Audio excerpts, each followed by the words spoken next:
just you and I.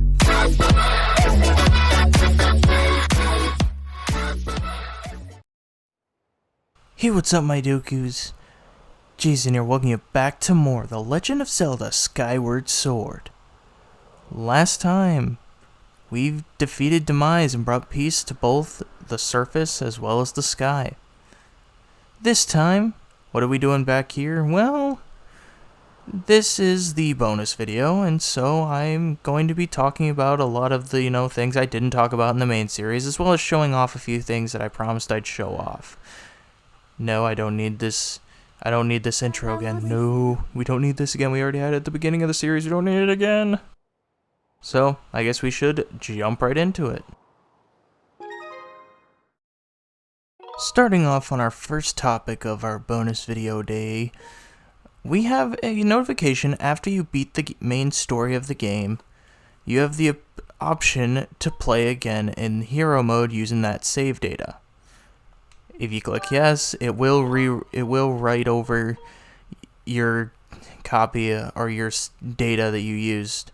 So if you don't want to lose that file, I highly recommend creating an extra save, like right before the final battle.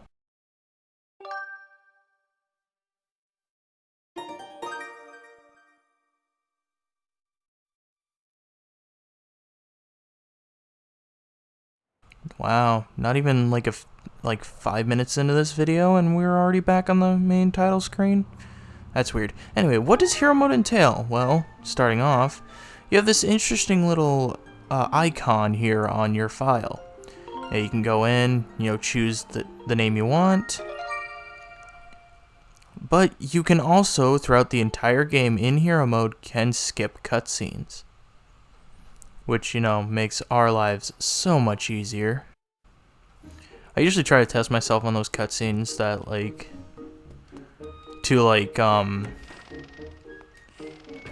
try to, see if I can beat the cutscene before it appears. But, we're gonna head outside the academy, because we're back in the first part of our adventure, which is crazy to think that was ages ago. Because there are little tidbits about hero mode that actually are noticed by other characters. We can also skip Skyloft intro. Hey, Link, up here. Good morning to you. I'm impressed with your decision to test your resolve in hero mode. Oh, but today's the long winning ceremony. Yeah, our instructor here actually notices that we're playing in hero mode. Oh, oops. I ignored him. I'm rude. Rise Z. In hero mode, you'll lose hearts twice as fast. So, yeah, that's an interesting little fact, is that yes, in hero mode you do lose hearts twice as fast, so hero mode really tests your skills with your shields and your sword and all that. Looks like you mastered dashing. I see you come over here quickly. And if we talk to him,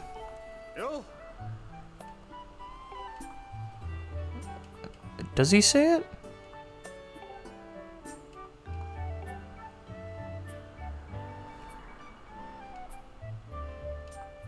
Oh, I thought he said it. I guess he doesn't. Huh. Sorry, busy.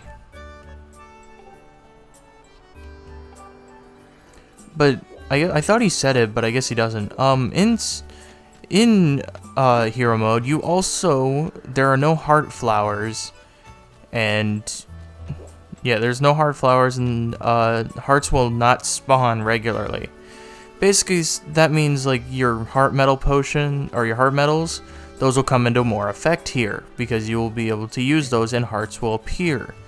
But outside of your heart metals, you will not be able to have hearts appear, adding to the challenge. Another thing is, in hero mode, you can also eat through your stamina. Yeah, not so fun. Another thing you can do in hero mode that actually is something that you have to wait till later on in the game to do which I'll actually just talk about this one now, but I have another hero mode file that I'll go over and show off the one thing. But when you get to the Goddess Sword and you obtain it, the Goddess Sword will have the Skyward Strike that you had at the end of your original adventure. So meaning when the True Master Sword Skyward Strike, that is a Skyward Strike that the Goddess Sword will start out with in your journey here. So what happens if you get the True Master Sword? Well, I just so happen to have a file to bring that up, and it instantly lights up. Like, you can instantly get a Skyward Strike just from holding it up. That's how awesome hero mode can be to your Master Sword. As you can see, I'm kind of pretty generic in how I played through it. But one last thing in hero mode that I care to discuss, because I don't really care to play through the entirety of hero mode again. I do play through it just so that way I can have certain things happen. Like, if you beat through all of hero mode again, just the story mode, I don't think there's anything else you can really add on. But if you beat Demise again in hero mode, you will actually get a Triforce next to your file. That's basically signifying that you've completed the entire game twice, and you know, it's your little reward. But what I do want to show off in hero mode is if we talk to the Thunder Dragon and we choose to do battle, which period we'd like to go, the middle, let's choose later on. Because we have choices. We can fight Girahim, we can fight the Imprisoned, Demise, and the Horde battles, meaning you get the Imprisoned 3 fight, the Horde battle right before Girahim, the final Girahim fight, and you can fight Demise himself. I don't believe this opens up in... I do not believe this opens up in the, story itself, like the main story. I think you can only fight up to Girahim in the main story. But in hero mode, you can actually take on Demise with, you know, however amount of hearts and taking double damage. Interesting little test, right? Yeah, I'm not going to show off this fight again. But that's basically all of hero mode that I wanted to talk about, so I'm going to meet you guys back on our regular file, where we will return to the Thunder Dragon to show off the long-awaited thing that I wanted to show off, basically since we met the guy. Our friend, our pal, the Thunder Dragon. I know we just saw you, pal, but we're in much better territory. What I want to do is I want to show off at least one of what I said I was going to show off, the Silent Realms. These don't house any big rewards. However, they do, if you are in need of dusk relics, if you get hit even once by one guardian, you'll fail the Silent Realm. Yeah, you can't get hit by a single guardian or else you fail. So you know what, let's go somewhere else. So let's go Skyloft. This is your way to grind up dust relics, because you can still get dust relics with these Silent Realms.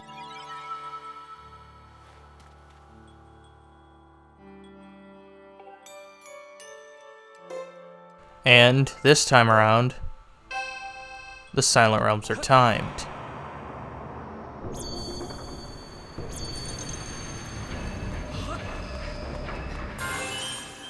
Yeah, the things can be a little bit trickier here, as you are timed, but I'm not gonna really worry about that all too much. I'm just gonna kind of go with the flow and see where it brings me. I may fail the Silent Realm, and that's okay. I just kind of wanted to... Ooh, that was a close call. I kind of just want to show off little tidbit, just at least one of the Silent Realms, and show how kind of different you can, like, this Silent Realms can be compared to their regular, you know, incarnations, if you want to call it that. I know some people will say that the Silent Realms aren't worth it, and in some ways I do agree, as they really are the only reason you want to do them is to completely 100% all of doing all the challenges, if you want a lot of rupees or treasures, or if you just want dust relics, then you can most likely find a whole lot of them out here. Okay, I'm trying to be careful here because, you know, we've visited this silent room once before, but I can still never remember how to go through this area perfectly. Okay, he is the one I'm afraid of. That was definitely a close call.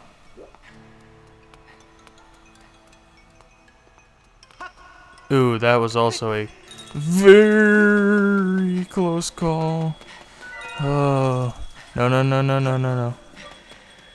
No, no, no, no, baby. No, no, no, no, baby. Don't cry. You know what, I'll let him catch me just because I'm right near here, and he wouldn't go away otherwise. Also, what was... Oh, how interesting. Because you're... That's actually really cool. Because the silent... I guess because you... The goddess statue is now down in the sealed grounds. It acts like the goddess statue is still here.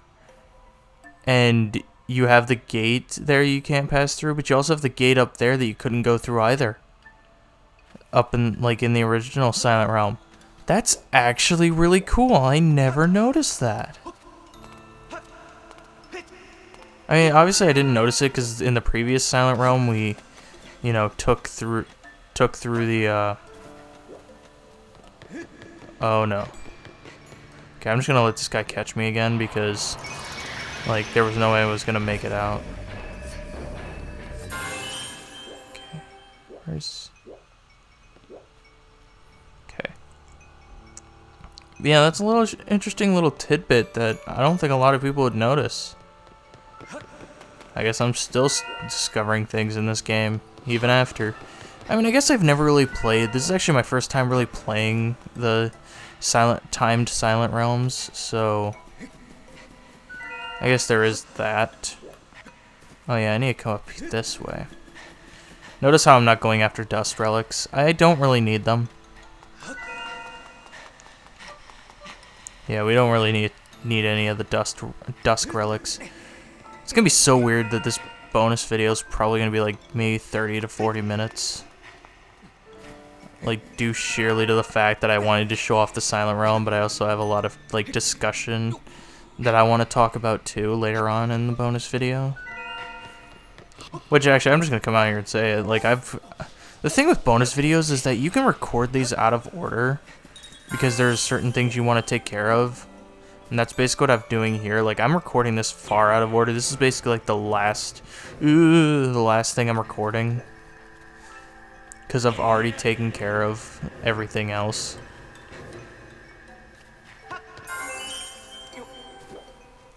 And this is actually good. Because then I can edit it all together and it not be so challenging, I guess, to edit together. It is still going to be a challenge, but it's worth it. Just to get the bonus video out to you guys, and that'll be basically it for Skyward Sword. I'm gonna take this one.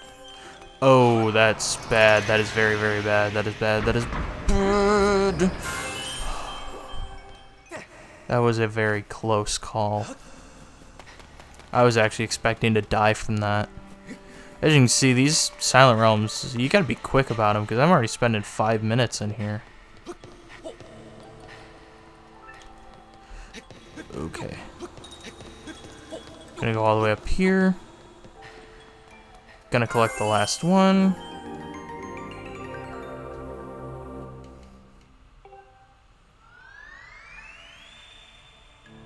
You know what?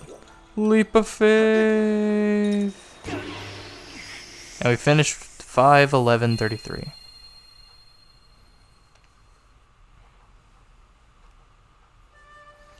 As I said, mainly, you know, taking care of these Silent Realms is just to get dust relics, nothing more. Besides, you know, some prizes.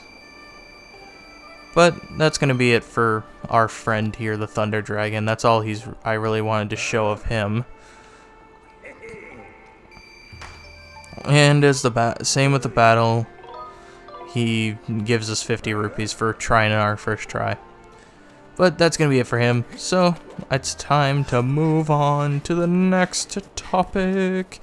A topic that I know a lot of people have requested of me, and I'm not looking forward to because it's not really that interesting. But let us move on.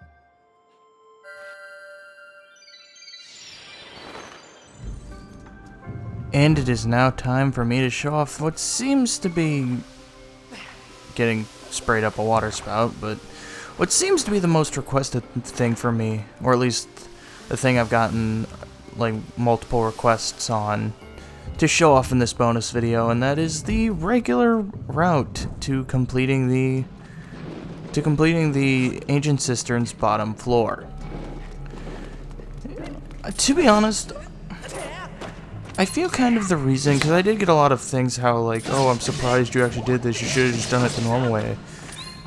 To me, I kind of wanted to show off the basement skip to this dungeon just because it's an easy skip to learn, and plus it makes this, I'm sorry to say, but the entire bottom floor is really tedious.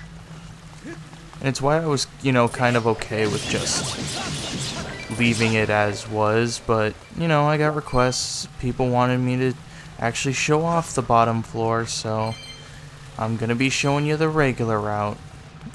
You're getting your wish. But there really isn't much to talk about in the way of, like, oops. Like, there really isn't much to talk about in the way of, like, how this goes. It's really just, you know, watching how I do it, and, excuse me. Like, watching how I do it and then performing it the same way. So, in the meantime, I guess I have a little bit of a topic to talk about.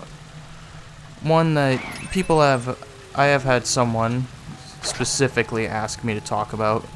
I won't exactly because excuse me. I'm choosing to talk about it here because it's not exactly something I can show off myself. So, it's better to just explain it while going through a tedious area than just, you know, do nothing throughout this entire area. But more specifically, what I'm meaning is another skip in the game that is a bit more impacting on the game than the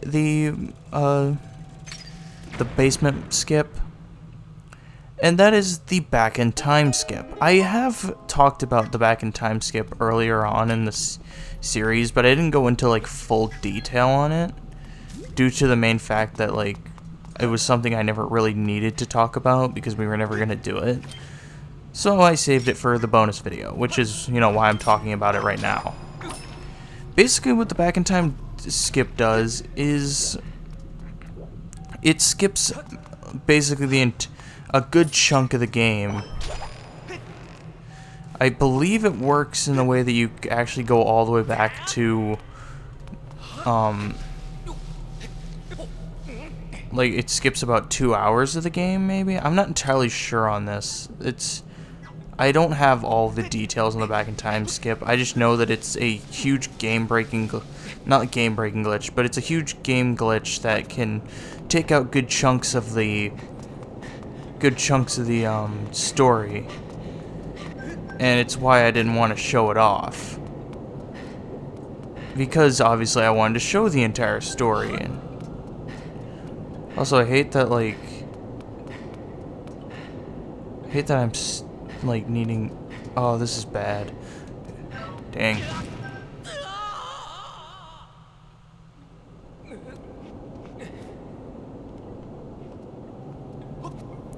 Okay, come on.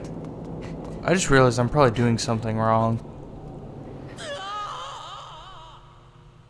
Yep, I am. I'm stupid.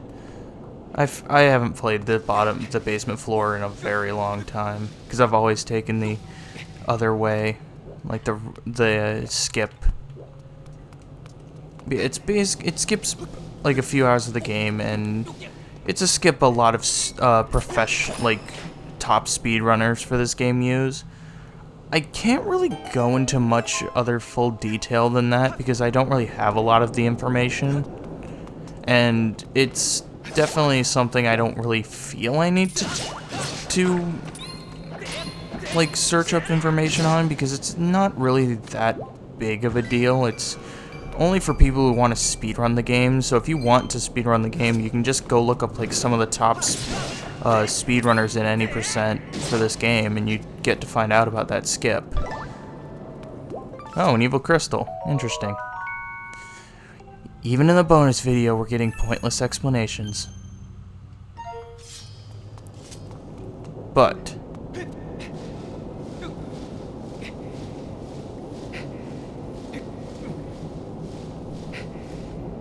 that is, I guess that's basically all I care to share on the back in time skip. It's not a huge, it's not a huge, like, breaking thing that I need to care about, because I'm never going to, I'm probably never going to speedrun Skyward Sword, and that's just a personal, like, feeling. I treat Skyward Sword as, like, one of those games where I just like to play it the regular way. I don't really care to speedrun it.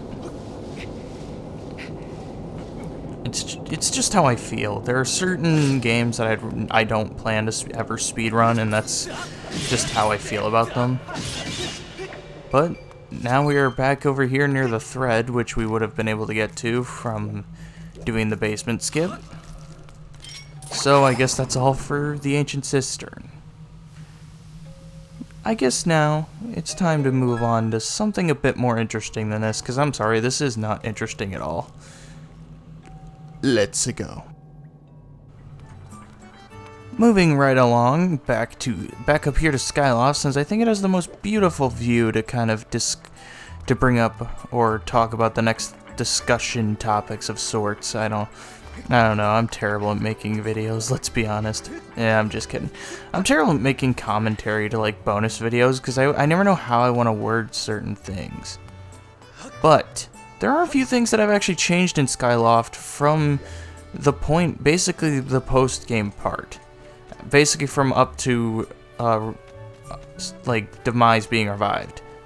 And one such things is actually, as you saw, the goddess statue sank down with us. But I think Headmaster Gibora has something to say about it. It's happened, Link. The goddess and her isle have vanished from Skyloft. No need to explain, Link. When all catastrophes are overcome, only then will the goddess make her return to the surface. Those are the last of the secret words passed down here in Skyloft. It is only now that I realize the significance of them. Yes. Their meaning is clear to me. This must mean it's all over, and my Zelda, she's safe at last. And whatever other surprises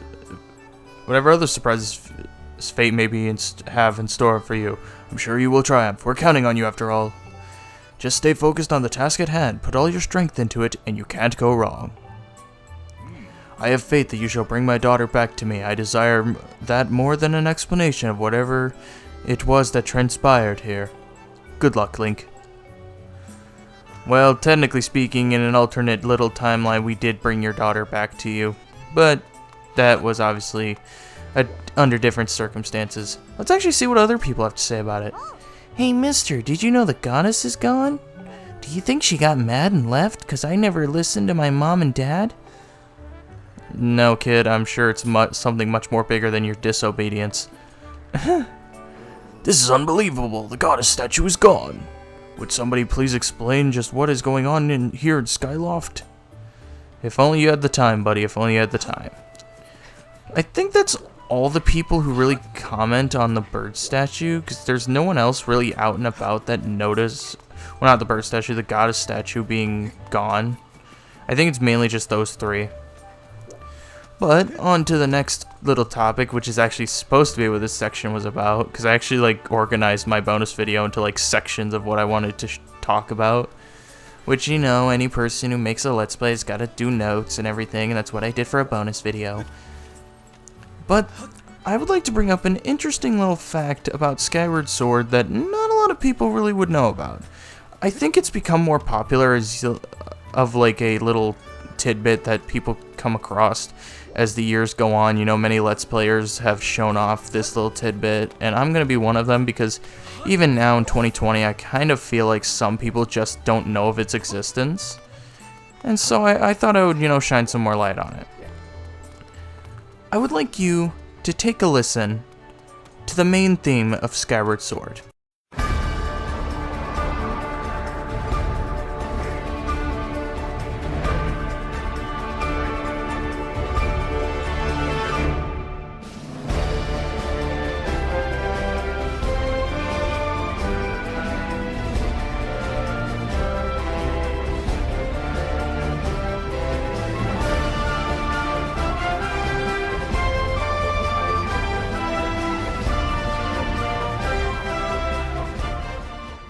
It is truly a beautiful theme, isn't it? Now, the interesting thing about this theme, sure, the song is absolutely amazing, but there's a hidden little music track within this theme. But in order to hear it, you have to play it backwards. Take a listen.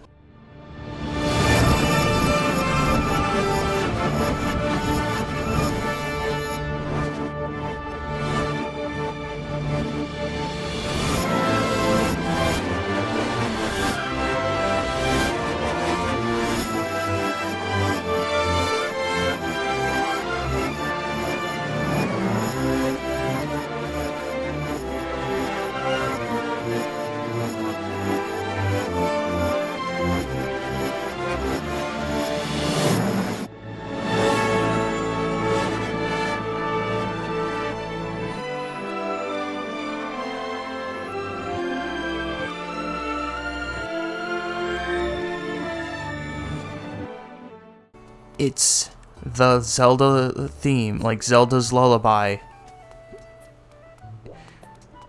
It's that theme. I lost my train of thought for a second there. But yeah, it's Zelda's Lullaby in like an orchestrated full-on like masterpiece. And it's an interesting little tidbit. It's kind of cool that, Skyward Sword's main theme is just Zelda's Lullaby, but in reverse, in a way. I'm actually curious if you play one of the other Zelda Lullaby remixes that have been made throughout the course of Zelda history, if you could actually hear the main theme to Skyward Sword within them, just not as an orchestrated ensemble. It's an interesting thing, and I'd like to, actually know if you guys think that there is one. Maybe send a link to me and I could check it out or something. It's just an interesting little fact that I'd like to know about. But that's it for little topics. What are we still doing back up here in Skyloft, though? Well, there's a certain thing that I got to do because I didn't do it when I was here the first time, and it's gonna live on my shoulders forever. You see, we got the large quiver. However, we take that back, and let's bring in our seed satchel, as well as we'll take out one of our empty bottles and replace it with a shield real quick with the reinforced shield. I didn't upgrade my reinforced shield the entire playthrough, and I completely forgot to do it because we never had to use it again. So I actually want to see if I can upgrade it.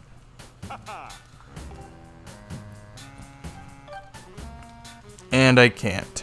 I need 3 tumbleweeds and 1 bird feather. Our blue bird feather. Can I upgrade my seed satchel? Indeed I can. You know what? Let's do it. Yes, I would like to upgrade this. Okay.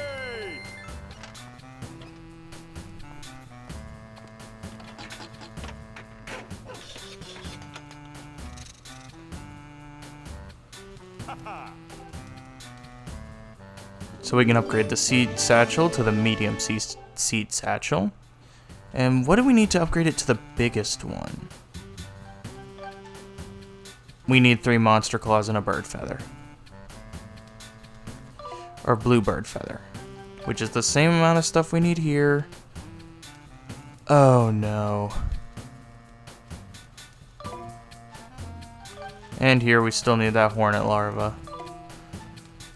Oh boy. Looks like I'm digging out my treasure metal and taking care of a few other things.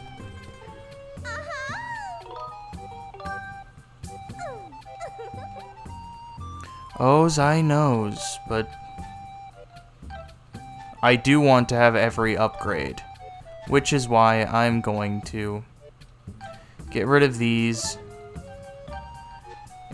Actually, I'll take back the seed satchel. And I'm gonna go do some farming.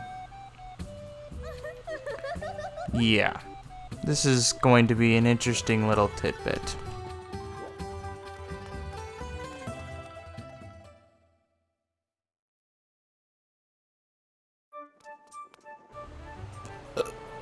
Oh, that was a weak burp. But anyway, I've actually decided against upgrading these.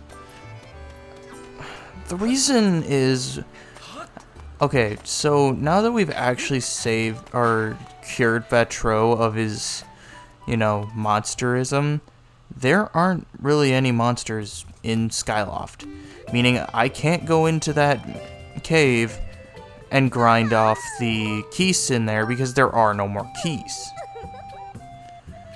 For this reason, and because I really have no idea where exactly I would want to look for these upgrades, or for these items to upgrade, I'm going to decide against upgrading any more of my items. You do know the, like, you can easily view how to get them. I'm just, you know, not gonna be one of those to... Just 1, 2, 1, 2, 3, okay. I'm not going to be one of those to 100% every single bit, just because it's a little more time consuming, and yeah, it's not exactly something that's needs to be covered. Because as long as you know the upgrades and you can find the items, you should be fine. But with that, I guess it's on to our next topic, which I'm actually excited for. It is time to do battle once again with the big entity that's been shrouding our adventure with darkness. That's right, we're going back to fight Demise one last time. Not for any particular reason to fight him, I just want to talk about him a bit. About him and what I feel about him, or how I feel about him. Him and his... Oh yeah, by the way, if you've actually viewed this cutscene, you can skip it. I'm going to choose not to, just because I want to give some time to talk about him. But I also want to give a little take on him as... and basically his relation to the Zelda timeline, which is something that one of my friends have actually wanted me to talk about in this bonus video. And I'm going to talk about two things in relation to the Zelda timeline. But we'll get to the second thing later on. For Demise... I personally love this villain. I'm probably one of those select few who actually do love him. There are many people in the Zelda Zelda community, I guess, fandom community. Zelda fandom, I don't know how to word that properly. Who don't like Demise because he's basically thrown at you out of left field. He shows up at the end of the story is presented as your final battle.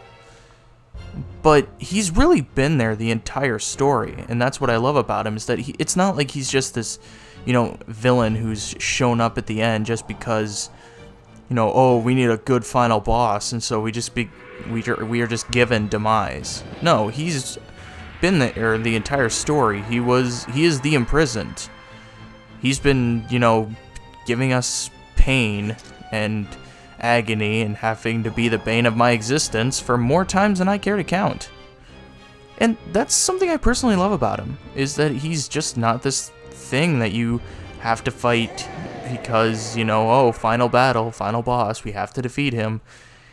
He's been there throughout the entire story. Sure, yeah, Girahim was basically pulling the strings the entire time with all his goal was to revive Demise, and he got away with his goal. But Demise has still been here the entire fight. Or, not the entire fight, the entire game.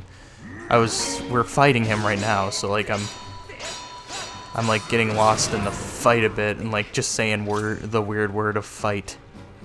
But, okay, so that's basically all my opinions. I really like him, I love his boss fight. I think he is just that kind of villain that, you know, he doesn't overstay his welcome. He comes in, he is intrigued by you and the fact that you will be the only human. Him and you and Groose are the only humans who actually will stand up against him. And he just gets the job done. But I guess moving on from the talk of him himself, I want to talk about him and his relation to the Zelda timeline. Because as many of you probably know, Skyward Sword, I had to think of my train of thought there, but Skyward Sword is the start of the Zelda timeline. And for that case, Demise is the first evil entity that you really face in the, you know, the entire franchise. But he mentions how at the end of the fight, which we've already seen before, so it's not like really a spoiler when we're refighting him. But during one of his dialogues at the end of the fight, after you defeat him, he talks about how he's going to basically leave a curse on you and your descendants of hatred for, you know, basically ever, and it starts what we know as the cycle of eternity. It is the never-ending cycle of which Ganon always comes back. There's always a hero, and there's always a princess who stop him, and he's sealed away again. Also, I am sucking terribly at this fight right now. But, ouch. Moving on from that, he is the, basically, Ganon of sorts in Skyward Sword. Here, let me explain. If you look at his design, I think of Demise as basically Ganon and Ganondorf combined. He's got the hair like Ganondorf, which, you know, his hair completely looks like fire. But at the same time, he also kind of has that beast body in the form of Ganon. It's an interesting little, you know, I'm trying to, like, talk and fight him at the same time, but, like, it's an interesting little thing that not a lot of people notice, and I think it's why it's his relation to, you know, kind of his relation to Ganondorf and Ganon. Because basically he has this hatred, and that hatred comes in the form of Ganon and Ganondorf that, you know, cycles throughout the entire timeline, and each time you defeat him, it's the same process over and over again. So, basically when you actually think about it, Demise kept his promise, because you have Ganon, who comes in Ocarina of Time. You have Ganondorf and everything in Wind Waker and, like, all these other timelines, and he's always come back. There's been no, you know, officially defeating him. Demise himself hasn't come back, and it's kind of a disappointing thing. But I guess it is because, you know, they didn't come up with the idea of Demise until later on in, like, the franchise's release history instead of the timeline itself. So, I guess that's all I'd want to talk about in the way of him being in relation to the Zelda timeline, because that's really all there is that he's basically, like, he carried his hatred on through this timeline, and it came in the form of Ganondorf and Ganon. And it's been that way ever since the beginning. I'm trying to, like, read through this too, because I know that, yeah, an incarnation of my hatred shall ever follow your kind. That incarnation became Ganon and Ganondorf. So he did keep his promise. But sadly, his promise was defeated many, many times.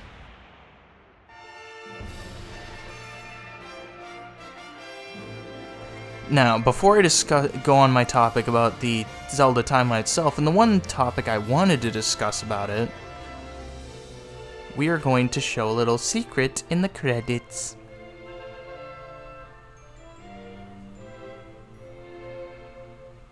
What is said secret? Well, hear that? Yes, if you hold down A and strum, or basically swing your remote back and forth, you'll be strumming the harp along to the melody of the credits. Of course, I suck at playing the harp, so it's not really going to work all that well. But, okay, that's the little interesting thing I like to show. We're just going to let the credits roll a bit more, and I'm going to show, or not show, talk about the Zelda timeline topic I wanted to, which, the only thing I really wanted to talk about from Skyward Sword itself in relation to the Zelda timeline is the Master Sword. Yeah, I know, it's just a little fancy piece of, evil slaying metal, but it has a bit more relevance to the Zelda timeline than a lot of people think. To really be honest, it hasn't appeared all too often. Sorry, that was a noise of me setting down a controller. It hasn't appeared all too often in the series. I'm thinking here, I'm trying to think of how many Zelda games it's appeared in.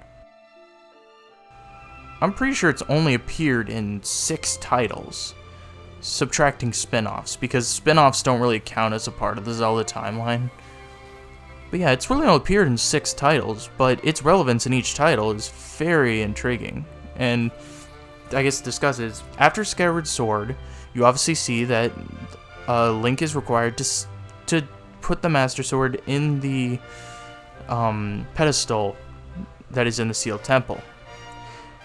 Now, I'm going to start spouting off my theories. These are in no way factual, like true, or non-fiction, or true. I don't know how to word it. Man, I hate trying to explain things, because then I word things terribly.